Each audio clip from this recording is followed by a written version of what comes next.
আমি বিষয়ভিত্তিক আলোচনা করতে অভ্যস্ত এবং বিষয়ভিত্তিক আলোচনা করতেও ভালো লাগে। আলোচনা হবে কোরআন থেকে, আলোচনা হবে হাদিস থেকে। কি কেউ মন খারাপ করবেন? কারো বিপক্ষে যদি চলে যায় মন খারাপ করবেন? তবে হ্যাঁ, কোরআনুল কারীমের আলোচনা সবার ভালো লাগে না, কথা বলেন ঠিক না বা ঠিক? কোরআনুল কারীমের আলোচনা তাদের ভালো লাগে না যাদের শরীরে আবু জেহেলের রক্ত রয়েছে, কথা বলেন ঠিক না বা ঠিক? যাদের শরীরে নমরুদের রক্ত রয়েছে, কেবলমাত্র শুধুমাত্র তাদের কোরআনের আলোচনা ভালো লাগে না, কথা বলেন ঠিক না বা ঠিক? কোরআনের আলোচনা তাদের ভালো লাগে যারা ঈমানদার, কথা বলেন ঠিক কিনা? আর এই কোরআনুল কারীমের পক্ষ আমাদেরকে অবলম্বন করতে হবে, কোরআনুল কারীম বুকে ধারণ করতে হবে। যদি কোরআনুল কারীম বুকে ধারণ করতে গিয়া ফাঁসির কাষ্ঠে ঝুলতে হয়, শাহাদাত বরণ করতে হয়, কারা কারা রাজি আছো? অনেক মাবুদের মুসলমানেরা দুহাত তুলে আল্লাহ রাব্বুল আলামিনকে দেখাও।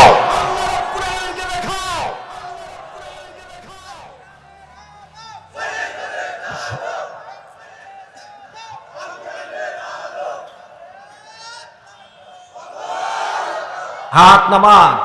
তবে একটা জিনিস স্পষ্ট ভাষায় বলে দিতে চাই, কোরআনের সৈনিকরা কখনো মৃত্যুকে ভয় পায় না, কথা বলেন ঠিক কিনা? কোরআনের সৈনিকরা আপনারা দেখেছেন ফাঁসির কাষ্ঠে যখন তাদের ফাঁসির রায় দেওয়া হয়েছিল, বলা হয়েছিল তোমরা প্রাণ ভিক্ষা চাও, প্রাণ ভিক্ষা চাইলে তোমাদেরকে আমরা মাফ করে দিতে পারি। কিন্তু একজন কোরআনের সৈনিকও মাথা নত করে নাই, শাহাদাত বরণ করেছে, বাতিলের কাছে মাথা নত করে নাই, কথা বলেন ঠিক না বাঠে? আমরাও সেই ঈমানদারের আমরা জাত, সেই ঈমানদার হতে চাই যে ঈমানের বলে বলিয়ান হয়ে ফাঁসির কাষ্ঠের সামনে নিয়ে আমরাও যেন বলতে পারি আমরা মৃত্যুকে ভয় পাই না, আমাদের ফাঁসি দিতে হয় দাও, কোরআনের পক্ষে থেকে আমরা ফাঁসি বরণ করব, কথা বলেন ঠিক না বাঠে? এই জন্য এই পাশে যে ভাইয়েরা আছেন আমি অনুরোধ করব আপনারা দাঁড়িয়ে থাকবেন না। কি দাঁড়িয়ে থাকা যাবে? দাঁড়িয়ে থাকা যাবে? ফাঁকা জায়গাগুলো আপনারা পূরণ করেন। আমি আলোচনা আজকে এমন একটা টপিকসের উপর আলোচনা করব, ইনশাআল্লাহ আশা করি যে আপনাদের ভালো লাগবে। আর যারা দাঁড়িয়ে থাকবেন আমার মনে হয় তারা এই কোরআনুল কারীমের সঙ্গে বেয়াদবি করবেন। আপনারা তো কোরআনের আলোচনা শ্রবণ করার জন্য এসেছেন, কথা বলেন ঠিক না বা ঠিক? আপনারা কি সার্কাস দেখার জন্য এসেছেন নাকি? হ্যাঁ, তাহলে কোরআনুল কারীমের মজলিসে এসে বসে যান, খুব দ্রুত আপনারা বসে যাবেন, ফাঁকা জায়গা রাখা যাবে না। আমি মূল আলোচনায় চলে আসব। আলোচনা করতে গিয়ে যদি কারো শরীরে লাগে আমার কিছু করার নাই। মুসলমানেরা, আমি আপনাদের সামনে কোরআনুল কারীমের 9 নম্বর সূরা সূরাতুত তাওবার 12 নম্বর আয়াত আপনাদের সামনে তেলাওয়াত করেছি। এই আয়াতের ভিতরে আল্লাহ রাব্বুল আলামিন 8টি গুণ অর্জন করার কথা বলে দিয়েছেন। আল্লাহর কোন বান্দা কোন বান্দি যদি 8টি গুণ অর্জন করতে পারে, আল্লাহ রাব্বুল আলামিনের 8টা জান্নাতের দরজার যে কোনো দরজা দিয়ে সে জান্নাতে প্রবেশ করবে। তার মধ্যে প্রথম নম্বরের গুণ হলো এক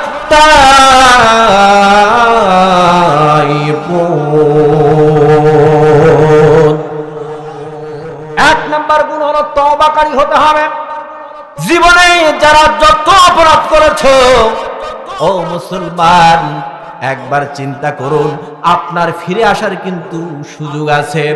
আপনি পূর্বে কোরআনের বিরোধিতা করেছেন, ইসলামের বিরোধিতা করেছেন, আলেম ওলামাদের উপরে জুলুম নির্যাতন করেছেন, আপনার এখনো সুযোগ আছে ফিরে আসার। আপনি যদি তওবা করে আল্লাহ রাব্বুল আলামিনের কাছে যদি আপনি ক্ষমা প্রার্থনা করেন, আল্লাহ রাব্বুল আলামিন আপনার তওবা কবুল করে নিয়ে আপনার জীবনের সমস্ত পাপ রাশিগুলোকে মাফ করে দিবে। তওবা, আমরা যে তওবা করব শর্ত আছে। তওবা কবুল হওয়ার শর্ত হলো তিনটি। কয়টি? একটু আওয়াজ দিয়ে বলেন কয়টি? তিনটি। তিনটি শর্ত যদি কোনো আল্লাহর বান্দা, আল্লাহর বান্দি যদি পূরণ করতে পারে, জীবনে যত বড় অন্যায় কাজ করেছেন, যত বড় পাপ কাজ করেছেন, আল্লাহ রাব্বুল আলামিন সমস্ত পাপগুলোকে আল্লাহ রাব্বুল আলামিন লুকায়িত করে দিয়া, ওই পাপগুলোকে সওয়াবে রূপান্তর করে দিয়া আল্লাহ রাব্বুল আলামিন আপনাকে জান্নাতি হিসেবে ঘোষণা করবে। এক নাম্বার হলো তওবা কবুলের শর্ত হলো জীবনে যত অপরাধ করেছেন সমস্ত অপরাধগুলো আল্লাহ রাব্বুল আলামিনের কাছে স্বীকার করা। আল্লাহর কাছে তওবা স্বীকার করতে হবে আপনাকে ভুল করেছেন। আপনি জীবনে যত অন্যায় কাজ করেছেন, রাতের আধারে কার সঙ্গে, কোন লোকের সঙ্গে একত্রিত হয়ে মিলিত হয়ে আপনি ইমানদারদের উপর জুলুম নির্যাতন করেছেন, আপনি জানেন আর জানে কে। আপনি চুরি করেছেন, আপনি ডাকাতি করেছেন, আপনি আপনার পরিবারের হক নষ্ট করেছেন, স্বামী স্ত্রীর হক নষ্ট করেছেন, ভাইয়ের হক নষ্ট করেছেন, বাবার হক নষ্ট করেছেন, প্রতিবেশীর হক নষ্ট করেছেন, আপনি জানেন আর জানে কে। আল্লাহকে ডেকে ডেকে বলেন, আল্লাহ আমি অপরাধ করেছি, আমি ওই অপরাধ করেছি। এক নাম্বার হলো অপরাধগুলো স্বীকার করা, এটা তওবা কবুলের প্রথম শর্ত। দ্বিতীয় নাম্বার শর্ত হলো ওয়াদা করা। আল্লাহর কাছে ওয়াদা করবেন, আল্লাহ পূর্বে আমি চুরি করেছি, পূর্বে আমি সুদ খেয়েছি, পূর্বে আমি ঘুষ খেয়েছি, পূর্বে আমি যত অপরাধ করেছি, আল্লাহ তোমার কাছে ওয়াদা করছি জীবনে যতদিন বেঁচে থাকবো ততদিন পর্যন্ত আর এই অন্যায় কাজ, এই পাপ কাজগুলো আর করব না, এটা ওয়াদা করা। দুই নাম্বার হচ্ছে আপনি যদি আল্লাহকে বলেন, আল্লাহ আমি পূর্বে সুদ খেয়েছি, জিনা করেছি, অন্যায় কাজ করেছি, আল্লাহ যতদিন বেঁচে থাকবো তোমার কাছে ওয়াদা করছি আল্লাহ এই পাপ কাজগুলো আর করব না। আপনাদের এলাকায় সুদখোর আছে? সুদখোর আছে? সুদের সর্বনিম্ন গুনাহ হলো আপন মায়ের সাথে জিনা করা, নাউজুবিল্লাহ বলেন। আর সর্বোর্ধ্ব গুনাহ হলো আল্লাহ এবং আল্লাহ রাসূলের সাথে জিহাদ করা, নাউজুবিল্লাহ বলেন। মাঝখানের গোনা কি?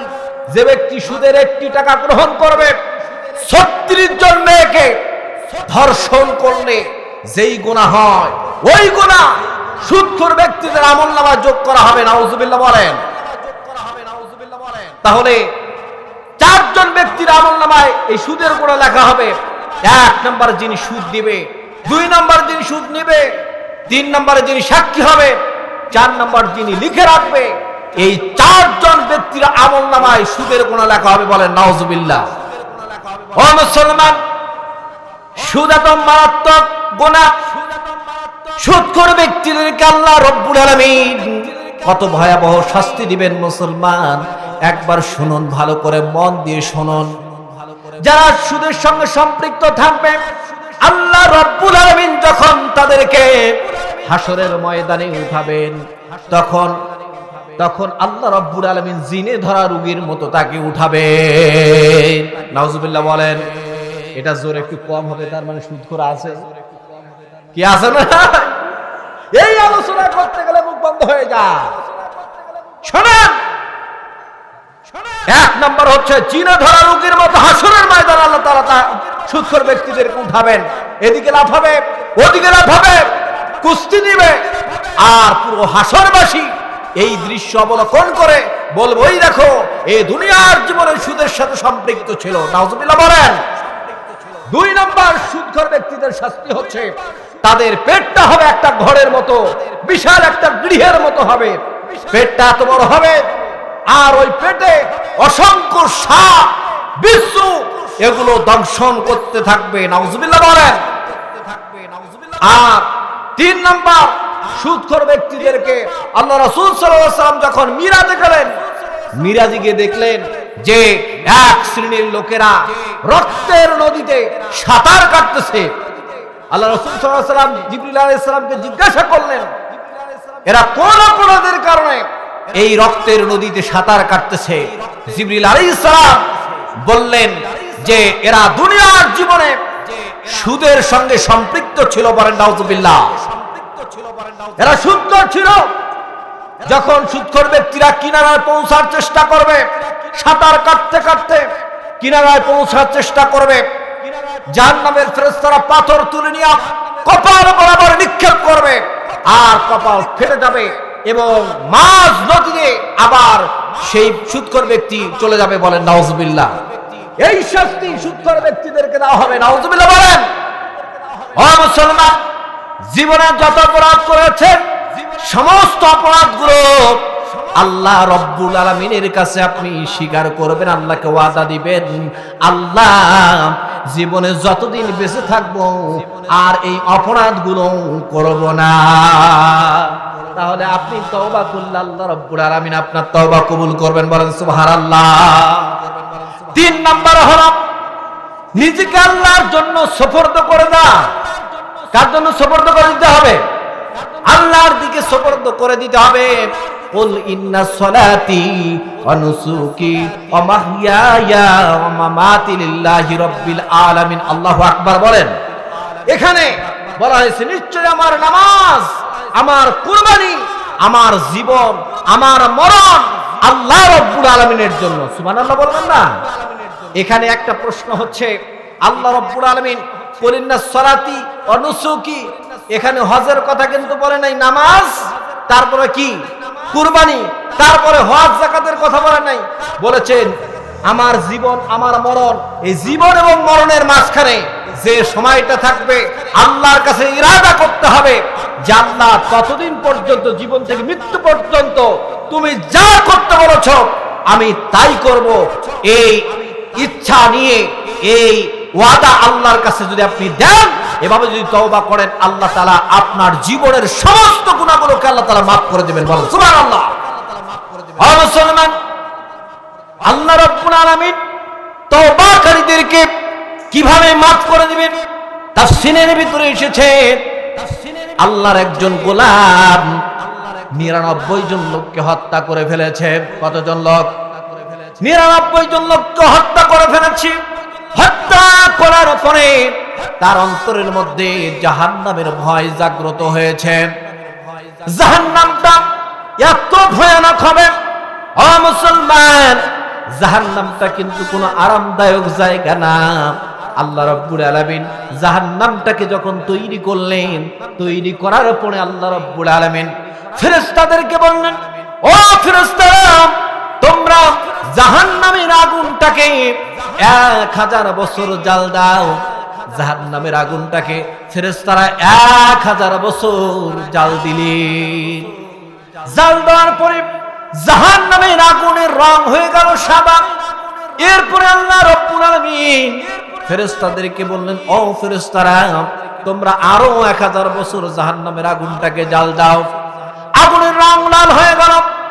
এরপরে আল্লাহ রাব্বুল আলামিন ফেরেশতাদেরকে বললেন, আরো 1000 বছর জাহান্নামের আগুনটাকে জাল দাও। আগুনের রং হয়ে গেল কালো। যা আগুনের রং কালো হয়ে যাওয়ার পরে আগুনের তেজ বেড়ে গিয়েছে। ফেরেশতারা আল্লাহ রাব্বুল আলামিনকে বললেন, রাব্বুল আলামিন, ফেরেশতারা আল্লাহ রাব্বুল আলামিনকে বললেন, আল্লাহ তাআলা, জাহান্নামের আগুনের উত্তাপ বেড়ে গেছে, তেজ বেড়ে গেছে, এখন আমরা কি করব? আল্লাহ রাব্বুল আলামিন বললেন, জাহান্নামটাকে এই অবস্থায় রেখে দাও। জাহান্নাম ওত পেতে রয়েছে শিকারী ধরার জন্য। যারা দুনিয়ার জীবনে পাপ কাজ করবে, অপরাধমূলক কাজ করবে, তাদের জন্য জাহান্নাম অপেক্ষমান রয়েছে। নাউযুবিল্লাহ বলেন। মুসলমান, এই যে ব্যক্তিটা 99 জন লোককে হত্যা করে ফেলেছে, এই ব্যক্তিটা এবার চিন্তা করলো, আমি তো জাহান্নামের আগুনে জ্বলতে পারবো না। কারণ হলো জাহান্নামের আগুনের 70 ভাগের 1 ভাগ আগুন দুনিয়াতে আল্লাহ রাব্বুল আলামিন প্রেরণ করেছেন। এই আগুনটা আমরা সহ্য করতে পারি না। 1 মিনিট আমরা ওই আগুনে হাত দিয়ে রাখতে পারি নাকি? বলেন, আগুনে হাত দিয়ে রাখা যায়? রাখা যায় না। আমরা সেখানে 100% যেখানে আগুন রয়েছে, ওই আগুনটাকে আমরা কিভাবে সহ্য করব? এই ব্যক্তিটার যখন জাহান্নামের ভয় অন্তরের মধ্যে জাগ্রত হয়েছে, এই ব্যক্তিটা জাহান্নামের আগুন থেকে বাঁচার জন্য তিনি একজন আলেম ব্যক্তির কাছে চলে গেলেন। চলে যাবার পরে তাকে গিয়ে বললেন, ও আল্লাহর ওলি, আমি অপরাধ করে ফেলেছি। অপরাধটা ছোট কোনো অপরাধ করে নাই। আমি একজন নয়, দুইজন নয়, 99 জন লোককে আমি হত্যা করে ফেলেছি। আল্লাহ রাব্বুল আলামিন কি আমাকে মাফ করবে কিনা আমি জানতে চাই। আল্লাহ তাআলা আমাকে মাফ করবে কিনা আমি জানতে চাই। এবার ওই আল্লাহর ওলি, আল্লাহর ওই আলেম বান্দা বললেন, আল্লাহ রাব্বুল আলামিন তোমাকে মাফ করবে না। সরাসরি যখন এই মাসআলা দিয়ে দিলেন, সাথে সাথে এই খুনি ব্যক্তিটার রাগ চড়ে গেল। এই খুনি ব্যক্তিটার হাতে ছিল তরবারি। এই তরবারি দিয়া আল্লাহর ওলিকে একেবারে জবাই করে ফেললেন। বলেন নাউজুবিল্লাহ। 100 জন লোককে হত্যা করে ফেলেছে। হত্যা করার পরে তার হৃদয়ে, তার অন্তঃকরণের ভিতরে জাহান্নামের আরো ভয় জাগ্রত হয়েছে। ভালো হতে এসেছি, ভালো হতে এসে আমি আরো একটা অন্যায় কাজ করে ফেলেছি। আল্লাহ রাব্বুল আলামিন আমাকে মাফ করবে কিনা আমি জানতে চাই। কার কাছে গেলে আমি এর সমাধান পাবো? খুঁজতে খুঁজতে আল্লাহ রাব্বুল আলামিনের আরেকজন বান্দার কাছে গেলেন, আলেম বান্দার কাছে গেলেন। তার কাছে গিয়ে বললেন, ও আল্লাহর ওলি, আমি 100 জন লোককে হত্যা করে ফেলেছি। আমি জাহান্নামের আগুনে জ্বলতে পারবো না। কোন আমলটা করলে পরে আল্লাহ রাব্বুল আলামিন আমাকে মাফ করবে আমি জানতে চাই। ওই আল্লাহর ওলি বললেন, তুমি যদি 3টি শর্ত পূরণ করতে পারো, আল্লাহ রাব্বুল আলামিন অবশ্যই তোমাকে মাফ করে দিবে এবং জাহান্নামের আগুন থেকে তোমাকে মুক্ত করে দিবে। কয়টি শর্ত? 3টি শর্ত। বললেন, 1 নাম্বার হচ্ছে তুমি জীবনে যত অপরাধ করেছো, যত অন্যায় কাজ করেছো, সমস্ত অন্যায়গুলো আল্লাহ রাব্বুল আলামিনের কাছে স্বীকার করো, তাহলে আল্লাহ রাব্বুল আলামিন তোমাকে মাফ করে দিবে। বলেন সুবহানাল্লাহ। এরপরে 2 নাম্বার হচ্ছে আল্লাহর কাছে ওয়াদা করো আর ওই অন্যায় কাজগুলো আর করবে না। 3 নাম্বার হচ্ছে যে নিজেকে যতদিন বেঁচে থাকবা ততদিন আল্লাহর জন্য আল্লাহ যেটা করতে বলেছে সেটা করবা, আর আল্লাহ যেটা করতে নিষেধ করেছে সেটা করবা না। তাহলে আল্লাহ তাআলা অবশ্যই তোমাকে মাফ করে দেবে। সুবহানাল্লাহ বলেন, একটু আরো জোরে বলেন সুবহানাল্লাহ। যখন এই কথা বললেন, এই লোকটা খুশি হয়ে গেল। এবার আল্লাহর ওলি বললেন, তুমি যেই জনপদের মধ্যে অবস্থান করেছিলে ওই জনপদে আর তোমার যাওয়া যাবে না, কারণ মানুষ তোমাকে খুনি বললে তোমার মাথায় আবার চেপে বসতে পারে, খুন চেপে বসতে পারে, আবার তুমি অন্যায় কাজ করতে পারো। বরং আমি তোমাকে একটা জায়গা দেখাই দিচ্ছি, ওই জায়গার মধ্যে যাও, ওখানে গিয়ে বাকি জীবনটা তুমি অতিবাহিত করো। যখন এই কথা বললেন, এই খুনি ব্যক্তিটা তওবা করলেন। তওবা করার পরে এবার ওই জায়গায় রওনা হয়ে গেলেন। পথিমধ্যে তার জান কবজ করার জন্য ফেরেশতারা চলে আসলো। ফেরেশতা 2 দল ফেরেশতা আসলো। কয় দল? একটু জোরে বলেন, কয় দল? এটা হচ্ছে রহমতের ফেরেশতা, আর একটা হচ্ছে আযাবের ফেরেশতা। রহমতের ফেরেশতারা যখন জান কবজ করে ওই ব্যক্তিটা জান্নাতি। সুবহানাল্লাহ বলেন। আর আযাবের ফেরেশতারা যখন জান কবজ করে তখন ওই ব্যক্তিটা জাহান্নামী। অনেক ছটফটায়, অনেক কষ্ট হয়। মৃত্যুর সময় অনেকের কষ্ট হয় কি হয় না? অনেক কষ্ট হয়। এখন আযাবের ফেরেশতারা বলছে যে এর জান আমরা কবজ করব। বলছে না, এটা হতে পারে না। রহমতের ফেরেশতারা বলছে আমরা এর জান কবজ করব। আযাবের ফেরেশতারা বলছে জীবনে কোনো ভালো কাজ করে নাই, জীবনে কোনো ভালো কাজ করে নাই, আমরা এর জান কবজ করব। 2 দল ফেরেশতার মধ্যে কথার কাটাকাটি। এমত অবস্থায় আল্লাহ রাব্বুল আলামিনের ফরমান জারি হয়ে গেল যে যেই জায়গায় যাচ্ছে, ভালো একটা কাজের উদ্দেশ্যে যাচ্ছে, রাস্তাটা একটু মাপা হোক।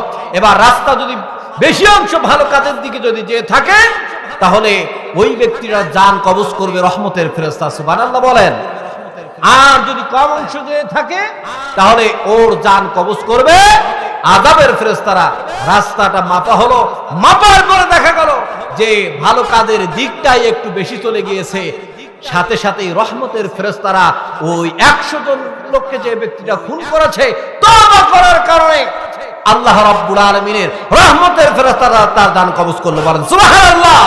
ওই ব্যক্তি জান্নাতি হয়ে গেল, বলেন আল্লাহু আকবার। তাহলে আপনি যত অপরাধ করেছেন, যত অন্যায় কাজ করেছেন, সমস্ত অন্যায়গুলো থেকে ফিরে আসার রাস্তা আছে ততক্ষণ, জীবন আছে যতক্ষণ। কথা বলেন ঠিক না বা ঠিক? জীবন চলে গেলে সুযোগ আছে। আপনি কখন মরবেন? অনেকে পাপ কাজ করে, অনেকে দেখা যাচ্ছে দাড়ি রাখে না, এরকম লোক আছে না? আছে না? অথচ দাড়ি, যে ব্যক্তি দাড়ি মানে মানে একবারে ক্লিন শেভ করে, দাড়ি ক্লিন শেভ করে, সে যেন আল্লাহ রাসূলের কলিজায় খুর লাগাইলো। নাউজুবিল্লাহ বলেন। এই ব্যক্তিরা বলে আর একটু বয়স হোক, বয়স হলে পরে রাখবো পরে, এরকম আছে না নাই? আপনাদের এই এলাকায় মনে হয় নাই? আছে? সর্বনাশ, সব এলাকায় কম বেশি এরকম আছে। তার মানে বোঝা গেল এই লোকগুলো যে এই কথাটা বলে এরা একেবারে বেকুব। আর আপনি আর কিছু সময় পাবেন, এই গ্যারান্টিটা আপনি কিভাবে দিতে পারেন? কারণ মালাকুল মউত এখনো যদি হাজির হয়ে যায়, আপনি এখানেই শহীদ। শহীদ বুঝেন তো? এখানেই শেষ, এখান থেকে উঠার কোন শক্তি নাই।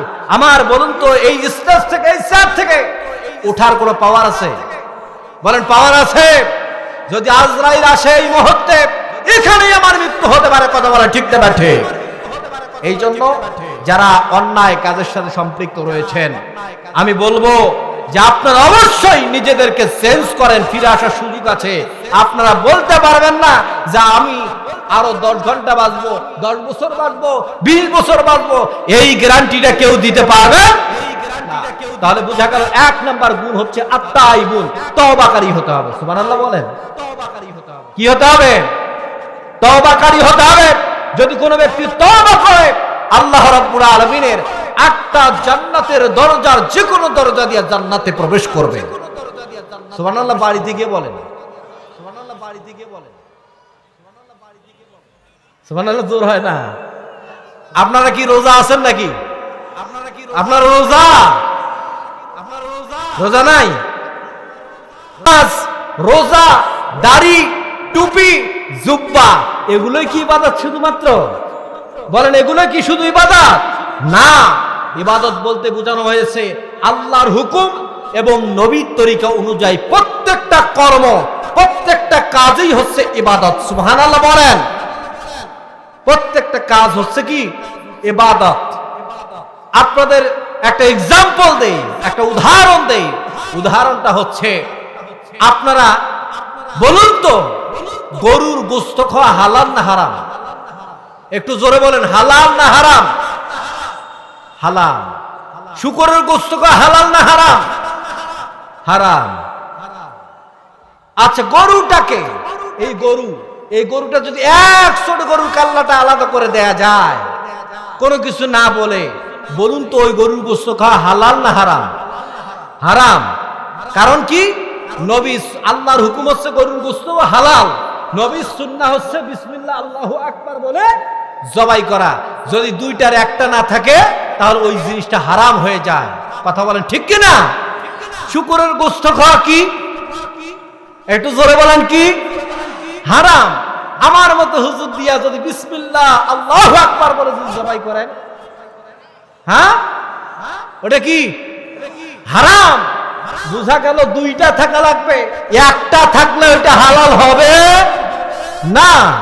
ইবাদত বলতে বোঝানো হয়েছে আল্লাহর হুকুম এবং নবীর তরিকা অনুযায়ী প্রত্যেকটা কাজই হচ্ছে ইবাদত। বলেন সুবহানাল্লাহ। আল্লাহর হুকুম হচ্ছে ফজরের সালাতের পরে জীবিকা অন্বেষণের জন্য আপনি জমিনে ছড়িয়ে ছিটিয়ে পড়বেন। এটা হুকুম কার? এটা জোরে বলেন, হুকুম কার? আল্লাহ।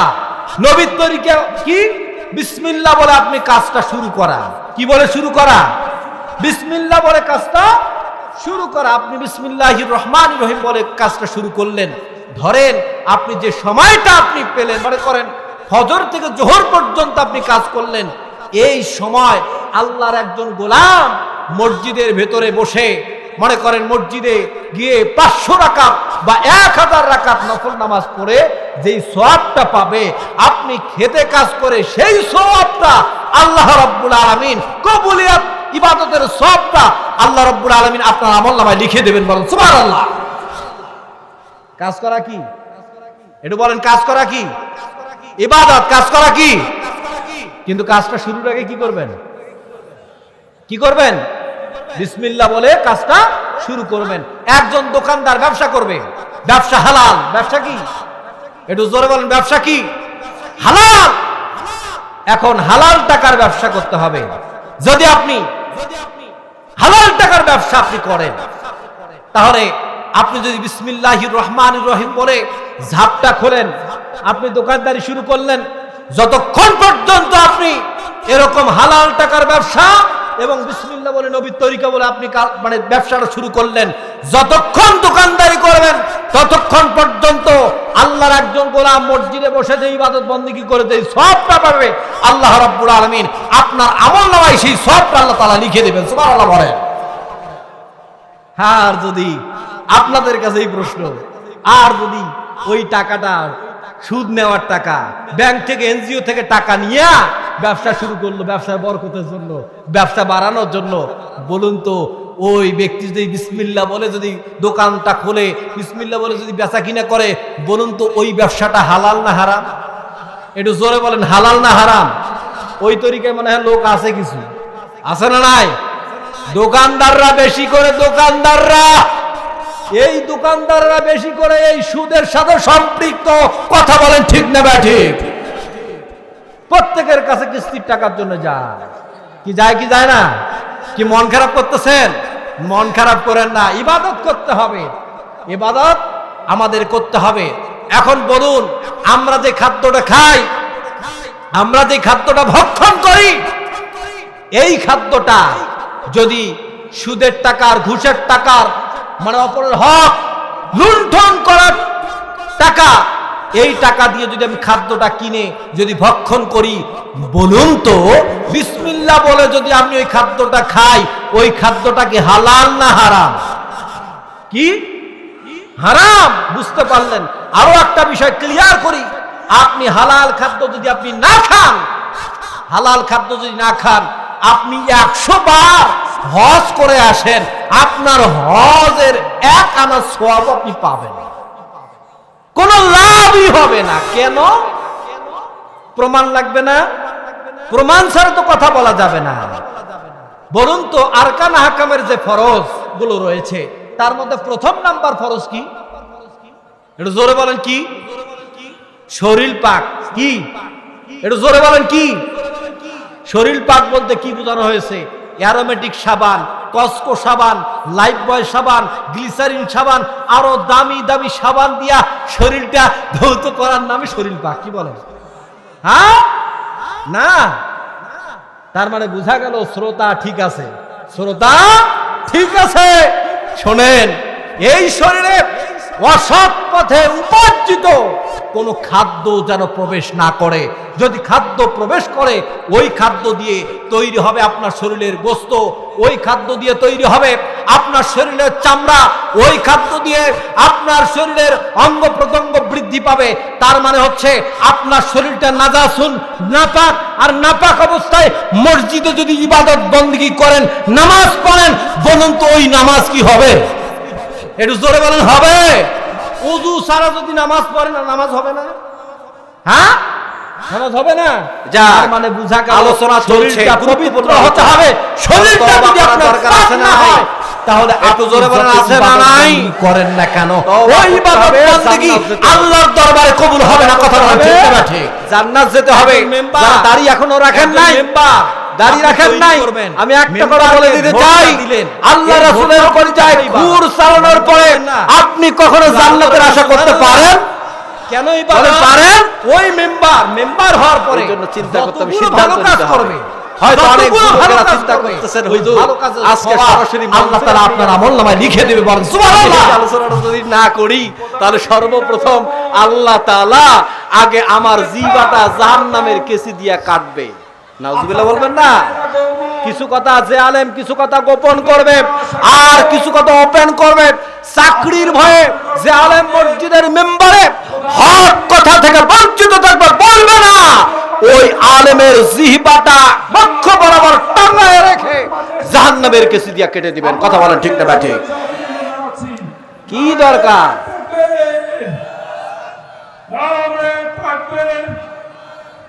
নেকমামুদের পক্ষ থেকে লাল গোলাপ শুভেচ্ছা। আসসালামু আলাইকুম। বাবা হুজুর বাবা খন্দকার ভাই লিল্লাহে তাকবীর। একটু জোরে জোরে, আপনাদের আওয়াজ এত নরমাল হইলে হবে? লিল্লাহে তাকবীর। প্রধান অতিথির আগমন। এখানে আমাকে সবাই চেনে ভালো। আপনাকে চেনে সবাই? আলহামদুলিল্লাহ বলেন। ভালো মানুষের চিন্তা ভাবনা সব সময় ভালোই হয়, কথা বলেন ঠিক না? বা ঠিক। ভালো মানসিকতা না থাকলে উনি বলতো সালাক আরো ফুলু। যত প্রশংসা করে নেতারা তত ফলে, কথা বলেন ঠিক না? বা ঠিক। অথচ উনি বললেন আলহামদুলিল্লাহ, খুব ভালো লাগলো। কি বলেন? যে অত কিছু বলার দরকার নাই, আমাকে সবাই চিনে। আল্লাহু আকবার। আল্লাহ তাআলা, উনি অসুস্থ ছিলেন, আল্লাহ তাআলা ওনাকে পরিপূর্ণ সুস্থতা দান করুক, সকলে বলি আমিন। তার ইবাদতের মধ্যে আছি। কিসের মধ্যে আছি? ইবাদতের মধ্যে আছি। তাহলে ইবাদত, একটা মেম্বার যতগুলো ভালো কাজ করবে, এই ভালো কাজের সওয়াব আল্লাহ তাআলা আপনাদের আমলনামায় লিখে দেবেন। বলেন সুবহানাল্লাহ।